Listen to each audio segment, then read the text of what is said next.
Hello students, welcome to Science Tech. I am Ashish Singh, your science teacher, and we are going to study about the fourth part of our second chapter, which name is nutrition in animals. Student, this is the fourth part and it may be the last part of this chapter because we already studied about the so many topics, so many important topics in part 1, part 2 and part 3. And the last one topic such as nutrition in ruminants is going to be completed in this part or in this part 4. Before starting this part, I am going to tell about the previous 3 parts, part 1, part 2, part 3, a short review of this previous 3 part. Okay, then आप समझिए कि जो हमारा part 1 था, ठीक है, part 1 था, part 2 और पार्ट 3, इस तीनों पार्ट में हम लोग क्या क्या पढ़ चुके हैं, ठीक है। एक कंबाइंड रूप से एक शॉर्ट रिव्यू आपको दे देते हैं। इन तीनों पार्ट में हम लोग न्यूट्रिशन के इंट्रोडक्शन को पढ़े हैं। इन तीनों पार्ट में हम लोग ऑर्गन्स कौन कौन से स्टेप्स कौन कौन से इन्वॉल्व होते हैं न्यूट्रिशन में, इसको पढ़े हैं। एमीबा में न्यूट्रिशन कैसा होता है ये पढ़ लिए, ठीक है। फिर ह्यूमन बीइंग में न्यूट्रिशन कैसे होता है ये पढ़ लिए। टीथ क्या कैसे होता है, टीथ के कितने टाइप्स होते हैं ये पढ़े हैं। टंग क्या होता है, टंग के क्या फंक्शन होता है ये पढ़े हैं। ये सारी चीज़ें हम लोग अपने पार्ट 1, पार्ट 2 और पार्ट 3 में हम लोग कवर अप कर चुके हैं, ठीक है। अब यहाँ पे हम लोग को थोड़ा सा अपने डाइजेशन को थोड़ा सा अपने न्यूट्रिशन को एक फ्लो चार्ट के थ्रू देख के और आगे के रूमिनेंट्स में आपका न्यूट्रिशन कैसे होता है, उनके अंदर आपका ये इंजेक्शन कैसे होता है, डाइजेशन कैसे होता है, उनके अंदर आपके सारे प्रोसेस जो हमारे ह्यूमन बीइंग में हुए थे वो रूमिनेंट्स में कैसे होते हैं, उनको हमको चेक करना है, ठीक है। तो देखिए थोड़ा सा यहाँ पे आपको एक हम फ्लो चार्ट दिखा रहे हैं, एक आपको हम बेसिकल स्ट्रक्चर दिखा रहे हैं जिसके थ्रू अपने इंजेक्शन से लेके इजेक्शन तक के प्रोसेस को एक शॉर्ट रिव्यू में क्या करेंगे समझेंगे। सबसे पहला है फूड। फूड क्या है, हमारे माउथ के अंदर गया, तो फूड हमारे माउथ के अंदर गया तो इस प्रोसेस को हम लोग क्या कहेंगे, इसी प्रोसेस को हम लोग बोलते हैं इंजेक्शन। क्या बोलेंगे, इंजेक्शन बोलेंगे, कोई दिक्कत नहीं है सर, ठीक है, इंजेक्शन बोलेंगे। ये आपका माउथ जो है, ये माउथ में आपका इंजेक्शन भी हुआ और प्लस आपके कुछ डाइजेशन भी होते हैं। किसके डाइजेशन होते हैं आपको पता है, आपके माउथ में स्टार्च का डाइजेशन होता है, ठीक है। अब ये स्टार्च का डाइजेशन होता है, ये माउथ आपका माउथ से बकल कैविटी, बकल कैविटी से फेरिंग्स और फेरिंग्स से फिर आपका इसोफेगस के रास्ते वो आपके कार्डियक स्टमक के रास्ते कहाँ पहुँच जाता है, फूड स्टमक में पहुँच जाता है। अब ये स्टमक में आपके 3 तरह के लिक्विड होते हैं। पहला होता है आपका पेप्सिन, दूसरा होता है HCl और तीसरा होता है म्यूकस। ये तीनों अपना अपना फंक्शन शो करते हैं स्टमक में और वहाँ आपका जो फूड है वो 3 से 4 घंटे तक स्टे करता है और स्टे करने के बाद आपका पार्शियली डाइजेस्टेड फूड में कन्वर्ट होता है और फिर वो आपका फिर जो स्टमक से फूड जो है वो पाइलोरिक स्टमक से होते हुए ड्यूडेनियम से होते हुए कहाँ पहुँचता है, स्मॉल इंटेस्टाइन से। बेसिकली ड्यूडेनियम जो है ये आपका स्मॉल इंटेस्टाइन इसी से मिल के बना हुआ है, तो ये स्मॉल इंटेस्टाइन पे पहुँचता है। ये आपके पार्शियल डाइजेस्टेड फूड जो है स्मॉल इंटेस्टाइन में पहुँचते हैं और यहाँ पे स्मॉल इंटेस्टाइन में जो है या आपका ड्यूडेनम में जो है ये आपके बाइल जूस और पैनक्रियाटिक जूस, यानी कि लीवर से बाइल जूस और पैनक्रियास से पैनक्रियाटिक जूस जो है वो आते हैं और वो किसको, फैट को, कार्बोहाइड्रेट को, प्रोटीन को कंबाइंड रूप से क्या करते हैं, अब ब्रेक करते हैं, ठीक है। अब यहाँ पे आपका स्मॉल इंटेस्टाइन में जाके वो फूड जो है वो कम्प्लीटली क्या होता है, डाइजेस्ट होता है। ये फूड जो है ये कम्प्लीटली क्या होता है, डाइजेस्ट होता है। कम्प्लीटली डाइजेस्ट होने के बाद कुछ अनडाइजेस्टेड फूड बच जाते हैं। अब वो अनडाइजेस्टेड फूड जो है वो आपके स्मॉल इंटेस्टाइन के पास कहाँ चला जाता है, लार्ज इंटेस्टाइन में। लार्ज इंटेस्टाइन में वो जो आपका अनडाइजेस्टेड फूड होता है वो अनडाइजेस्टेड फूड जो है वो आपका चेंज होता है किसमें, फेसेस के फॉर्म में चेंज होता है। अब ये फेसेस के फॉर्म में चेंज होने के बाद वो आपका फेसेस कहाँ पे स्टोर होता है, रेक्टम में स्टोर होता है। और रेक्टम में स्टोर होने के बाद जब आप टॉयलेट जाते हो, वॉशरूम जाते हो, तब जाके वो आपके एनस के थ्रू आपके बॉडी से बाहर निकल जाता है। तो ये आपका प्रोसेस यहाँ पे आके इंजेक्शन खत्म हुआ, ठीक है। तो यहाँ पे इंजेक्शन था। अब माउथ से लेके स्मॉल इंटेस्टाइन तक आपका क्या है, डाइजेशन है। स्मॉल इंटेस्टाइन में डाइजेशन के बाद क्या होता है, एब्जॉर्प्शन होता है।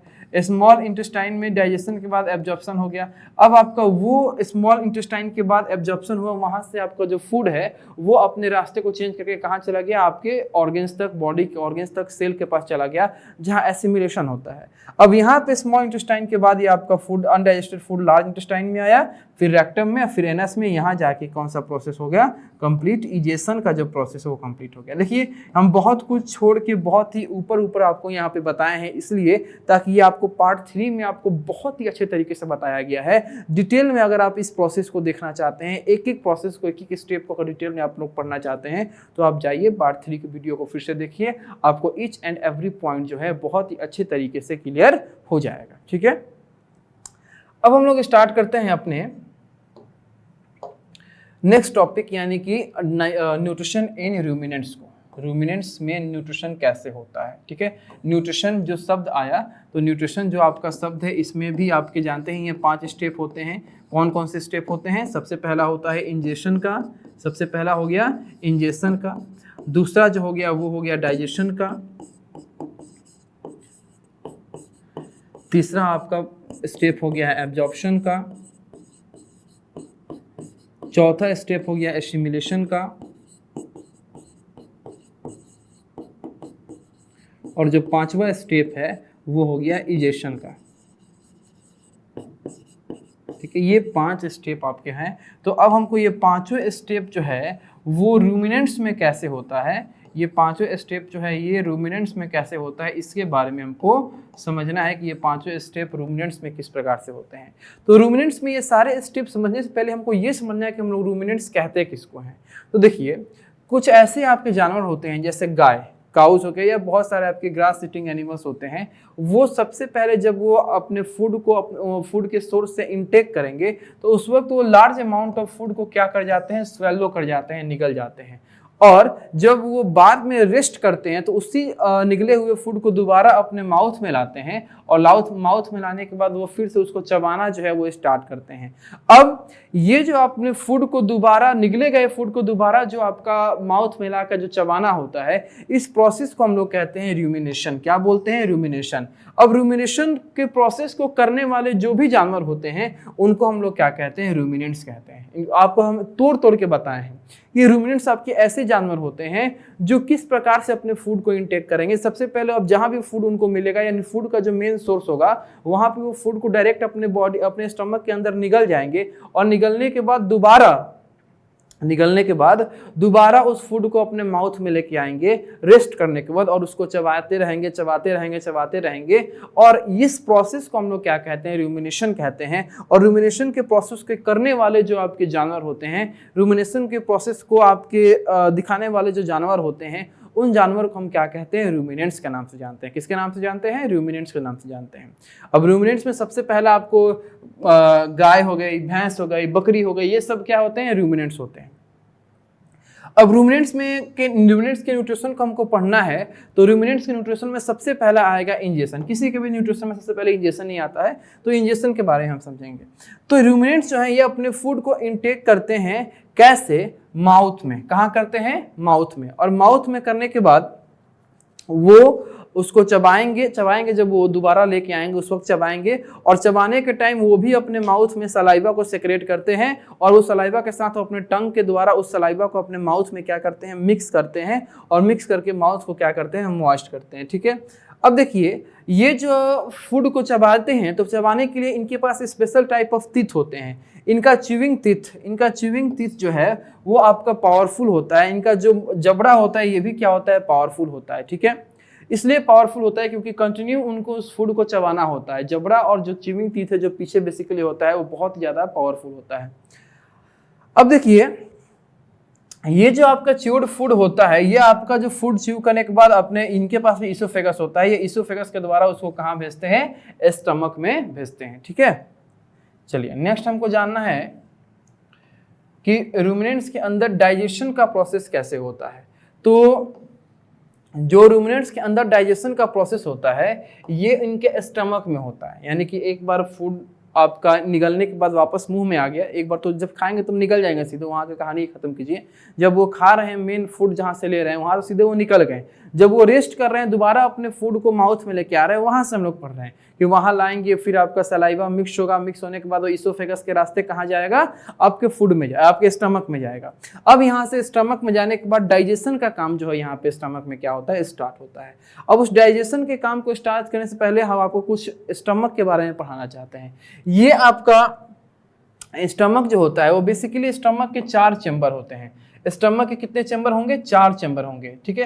पहले चैम्बर का नाम र्यूमेन होगा, दूसरे चैम्बर का नाम आपका ये रेटिकुलम होगा, तीसरे चैम्बर का नाम ओमेशम होगा और चौथे चैम्बर का नाम एबोमेशम होगा, ठीक है। आपके सामने एक यहाँ पे पिक्चर दिखाया जा रहा है जो कि बेसिकली एक गाय का पिक्चर है, और ये गाय के अंदर जो भी आपके ऑर्गन्स इन्वॉल्व होते हैं न्यूट्रिशन के प्रोसेस में, वो कौन कौन से ऑर्गन्स होते हैं इसके बारे में थोड़ा सा आपको हम लोकेट करेंगे। ये देखिए, ये गाय का माउथ है। ये माउथ किस तरह के प्रोसेस के लिए इन्वॉल्व होता है, इंजेशन के प्रोसेस के लिए। इंजेशन का प्रोसेस यहाँ पे होता है, ठीक है।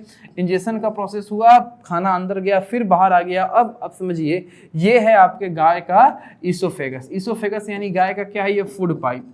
अब ये जो फूड पाइप है, इसी फूड पाइप के थ्रू वो जो आपका च्यूड फूड होता है यानी चबाया गया खाना होता है, ये माउथ से कहाँ जाता है, स्टमक में जाता है। अब इस स्टमक के पास टोटल 4 चैम्बर होते हैं, first chamber, second chamber, third chamber और फोर्थ चैम्बर। फर्स्ट चैम्बर सबसे बड़ा चैम्बर होता है, ठीक है। तो सबसे पहले आपको चैम्बर दिख रहा होगा र्यूमेन। ये आपका कौन सा चैम्बर है, र्यूमेन।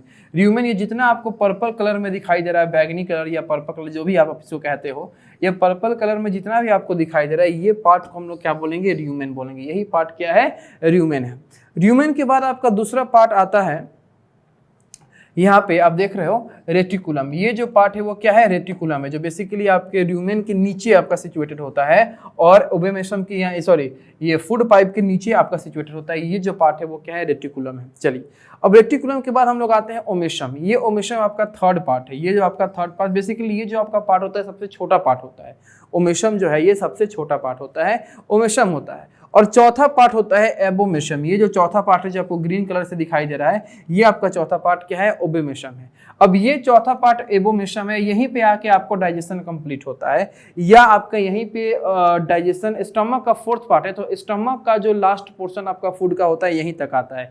यहाँ से वो फूड जो है वो कहाँ चला जाता है, स्मॉल इंटेस्टाइन में। ये देखिए, ये है स्मॉल इंटेस्टाइन, ये आपके उस काऊ का क्या है, स्मॉल इंटेस्टाइन है। और ये आपका एबोमेशम, यही चौथा आपका स्टेज होता है जहाँ पे फूड लास्ट में आपके इसी स्टेप पे, इसी पोर्शन में आता है, और यहाँ से वो फूड कहाँ जाता है, स्मॉल इंटेस्टाइन में जाता है। इसीलिए ये आपका एबोमेशम जो है इस स्मॉल इंटेस्टाइन से देखिए कैसा है, बिल्कुल कनेक्टेड है। ये आपका एबोमेशम जो है स्मॉल इंटेस्टाइन से क्या है, कनेक्टेड है।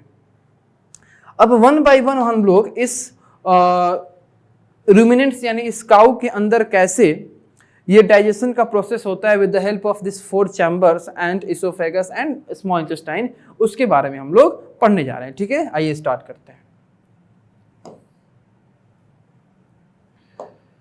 तो सबसे पहले हम लोग पढ़ेंगे हमारा सबसे पहला जो चैम्बर होता है र्यूमेन के बारे में। अब र्यूमेन क्या होता है, तो र्यूमेन बेसिकली आपका फर्स्ट चैम्बर होता है और लार्जेस्ट चैम्बर होता है। ये आपके रूमिनेंट्स के स्टमक का सबसे बड़ा चैम्बर वही होता है।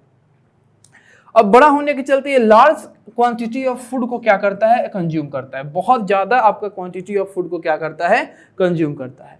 र्यूमेन में आपका आधा अधूरा आपका डाइजेशन होता है, क्योंकि अभी तो 4 चैम्बर तक जाना है ना, चारों चैम्बर तक जाना है, फिर स्मॉल इंटेस्टाइन में जाना है। तो चूंकि ये आपके एक ऐसे खास तरह के न्यूट्रिएंट को लेते हैं जो जल्दी डाइजेस्ट ही नहीं होता है। ये रूमिनेंट्स जो हैं ये बेसिकली मान लीजिए कि हम लोग बात करें ह्यूमन बीइंग, तो ह्यूमन बीइंग सबसे ज्यादा मात्रा में क्या लेते हैं, ह्यूमन बीइंग सबसे ज्यादा मात्रा में क्या लेते हैं, तो कार्बोहाइड्रेट लेते हैं। हम लोग क्या लेते हैं, कार्बोहाइड्रेट लेते हैं। अब हम आपको ये कहें कि रूमिनेंट्स जो होते हैं, रूमिनेंट्स ये भी आपके क्या लेते हैं, कार्बोहाइड्रेट लेते हैं। तो सर जो रूमिनेंट्स भी कार्बोहाइड्रेट लेते हैं तो इनका डाइजेशन इतना कॉम्प्लिकेटेड और पावरफुल क्यों है, ये भी कार्बोहाइड्रेट लेते हैं, लेकिन आप जो कार्बोहाइड्रेट लेते हो उस कार्बोहाइड्रेट के फॉर्म में और ये जो कार्बोहाइड्रेट लेते हैं उस कार्बोहाइड्रेट के फॉर्म में बहुत अंतर है।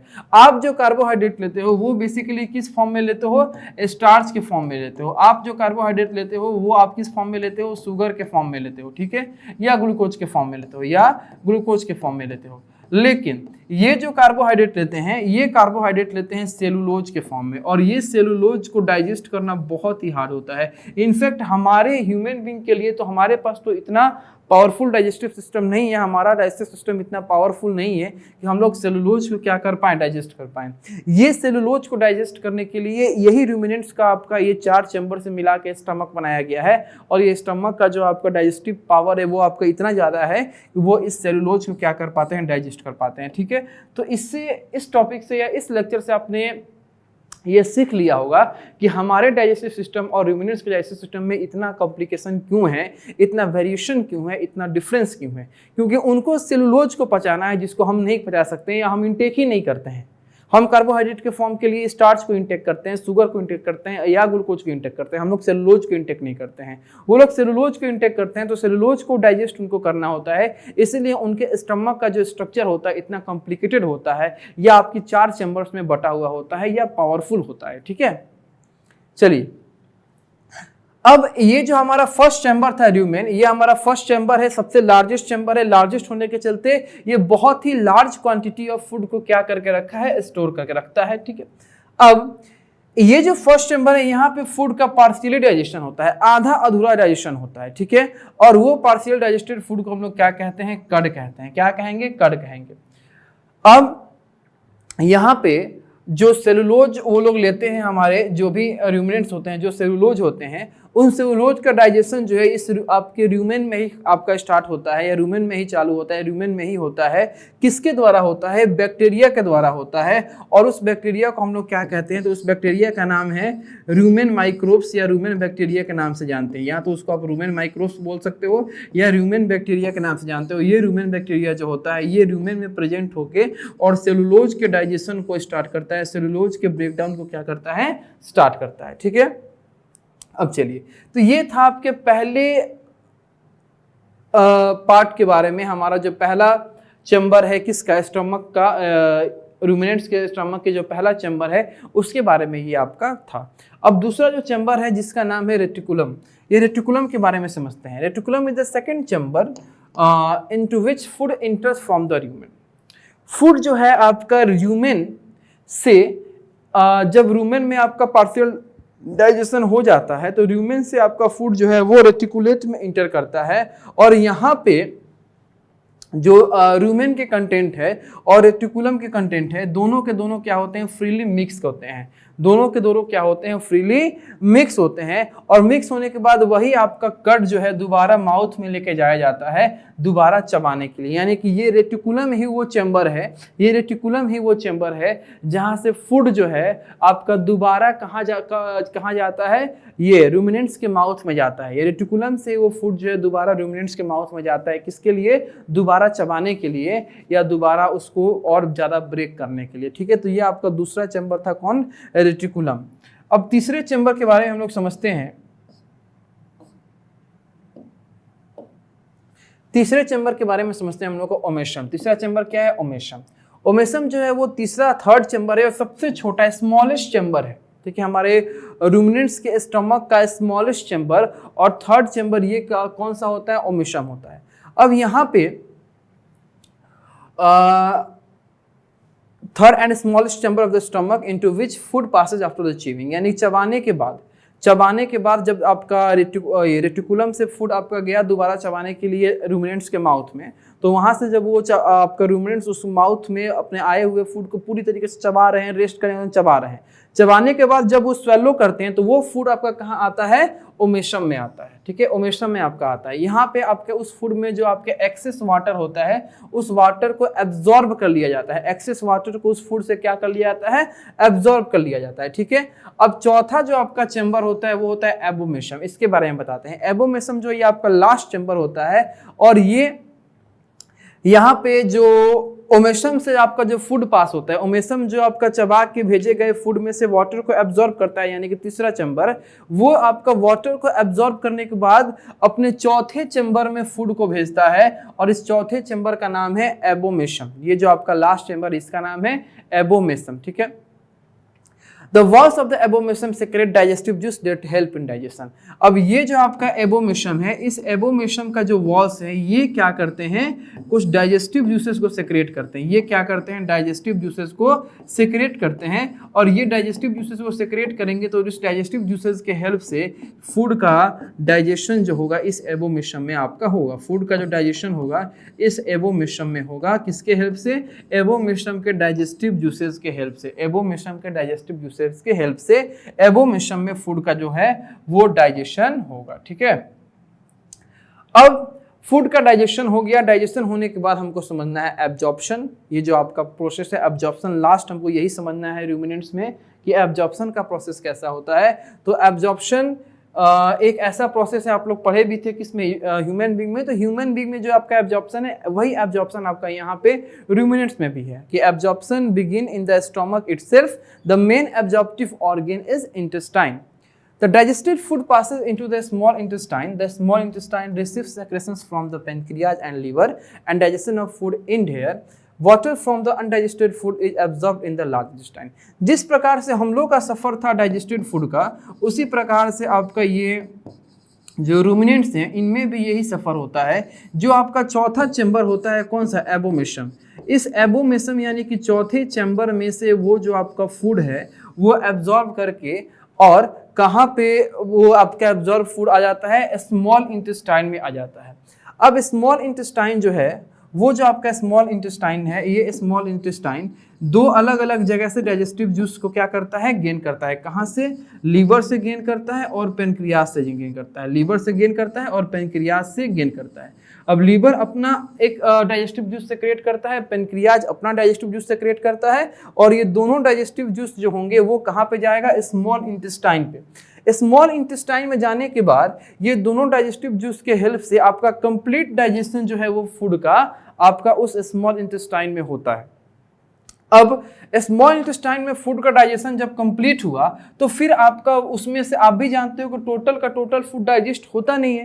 टोटल फूड डाइजेस्ट नहीं होगा तो आपके कुछ अनडाइजेस्टेड फूड जो है वो बच जाते हैं।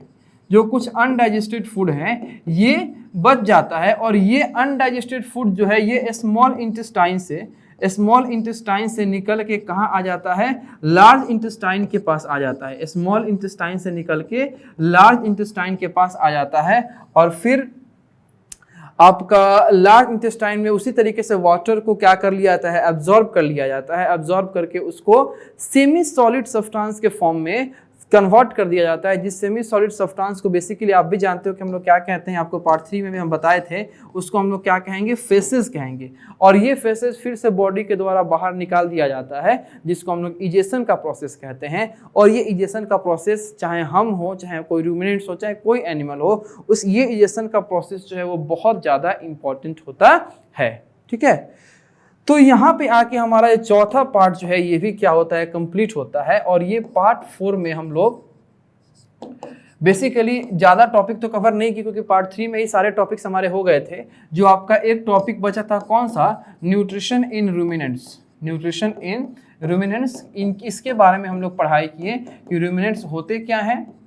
रूमिनेंट्स होते क्या हैं, उनके स्टमक के जो 4 चैम्बर होते हैं, इनके स्टमक के जो 4 चैम्बर होते हैं, सबसे पहला आपका यूमेन, सेकंड आपका चैम्बर जो था वो रेटिकुलम था। ठीक है, जो थर्ड चैम्बर हम लोग का था वो ओमेशम था,